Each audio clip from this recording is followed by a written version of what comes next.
November 2020 पासून कोल्हापूर महापालिकेवर प्रशासकीय राजवट सुरू आहे। सभागृह अस्तित्वात नसल्यामुळे प्रशासनाला एक प्रकारे मोकळीक होती, पण मावळत्या वर्षात महापालिकेच्या प्रशासनाकडून कसलीही विकास कामं झाली नाहीत। मावळत्या वर्षात कोल्हापूर शहरातील खराब रस्त्यांचा प्रश्न सर्वाधिक गाजला। प्रमुख 16 रस्त्यांसाठी 100 कोटी रुपयांचा निधी आला असला तरी रस्त्याची कामं अजूनही पूर्ण झालेली नाहीत, तर या रस्त्यांचा दर्जा वादग्रस्त ठरलाय।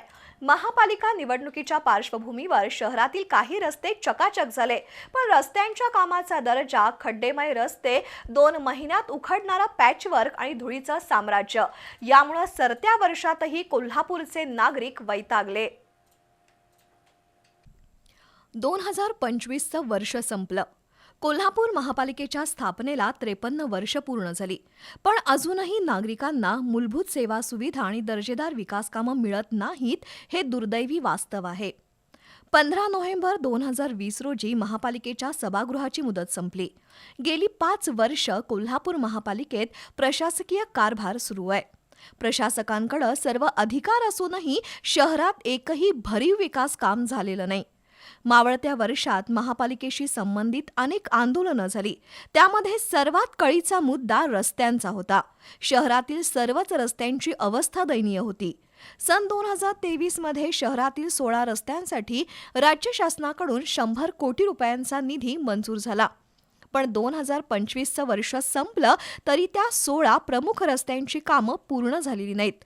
किंबहुना मावळत्या वर्षात कोल्हापुरातील खराब रस्त्यांचा प्रश्न सर्वात गाजला। अनेक ठिकाणी रास्ता रोको आंदोलन झालं। निकृष्ट दर्जाचं रस्ता दुरुस्तीचं काम नागरिकांनी बंद पाडलं। महापालिका प्रशासक के मंजुलक्ष्मी यांनी शहर अभियंत्यांसह 4 उपशहर अभियंत्यांवर दंडात्मक कारवाई केली। शिवाय ठेकेदार कंपनी आणि सल्लागार कंपनीवरही कारवाईचा बडगा उचलला। पण त्यामुळे रस्त्यांचा दर्जा सुधारला, कामं पूर्ण झाली असंही चित्र नाही। 100 कोटी रुपयांव्यतिरिक्त मावळत्या वर्षात कोल्हापूर महानगरपालिकेला रस्त्यांसाठी राष्ट्रीय स्वच्छ हवा मिशन योजनेतून 7.5 कोटी रुपयांचा निधी मिळाला। शिवाय महापालिकेनं 6 कोटींचा स्वनिधी रस्त्यांसाठी वापरला। पण काही ठिकाणी अधिकारी आणि ठेकेदारांची मिलीभगत, तर काही वेळा अधिकाऱ्यांचं दुर्लक्ष यामुळे कोल्हापुरात रस्त्यांचा प्रश्न कायम आहे।